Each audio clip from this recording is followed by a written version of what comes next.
올해는 종교개혁 500주년이었습니다. 하지만 이 시점에 올 한 해를 돌아보면 아쉬움과 안타까움이 큽니다. 500년 전 루터가 부패한 중세 천주교회를 향해 개혁의 목소리를 높였지만 이젠 오히려 한국교회를 향해 개혁의 목소리가 커지고 있습니다. 한국기독교 목회자 협의회라는 단체가 있습니다. 고 오카는 목사가 교회 갱신을 위해 설립한 초교파 목회자 단체입니다.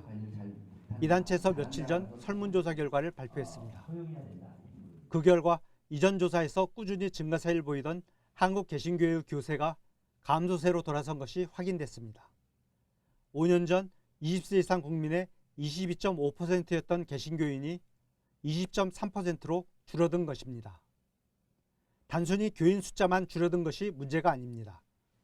개신교인의 교회 출석 비율도 급격히 줄어들어 교인이지만 교회에 출석하지 않는 이른바 가나안 교인이 5년 사이 2배로 급증해 23.3%에 달하는 것으로 나타났습니다. 개신교인 4명 중 1명은 교회에 출석하지 않고 있다니 충격이 아닐 수 없습니다. 기독교인에 대한 사회적 신뢰도도 급격히 추락했습니다. 비개신교인들의 개신교 신뢰도는 더 적게 신뢰하게 됐다는 응답이 47.9%였으며 더 많이 신뢰하게 됐다는 응답은 2.6%에 불과했습니다. 5년 전 같은 조사에 비해 더 많이 신뢰는 거의 반으로 줄어들었습니다. 반면 더 적게 신뢰는 2배가 넘게 급증해 안타까움을 주고 있습니다. 경제학에서는 경제 안정을 위협하는 3가지 위험 요소가 겹친 상황을 트리플 악재라고 표현합니다. 그런데 지금 한국교회가 바로 그런 상황입니다. 개신교에 대한 사회적 평가가 갈수록 떨어지는 가운데 교인은 감소하고 그나마 개신교인으로 남아있어도 교회에는 출석하지 않는 가나안 신자가 급증하고 있는 삼중고에 처해 있는 것입니다.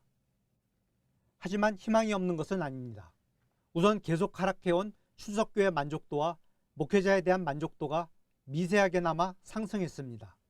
또 그동안 교회가 개혁을 이뤄왔다는 긍정적 답변도 절반이 넘습니다.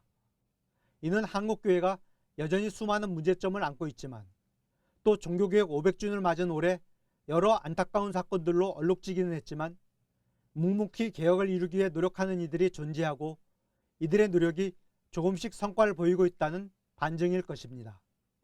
희망의 싹은 분명 존재합니다. 한국교회가 더욱 철저한 개혁 노력으로 이 희망의 싹을 키워내고 하나님 보시기에 아름다운 교회로 더욱 거듭나기를 소망합니다. 한 해 동안 CBS 눈평을 시청해 주신 시청자 여러분 고맙습니다. 새해 복 많이 받으시기 바랍니다.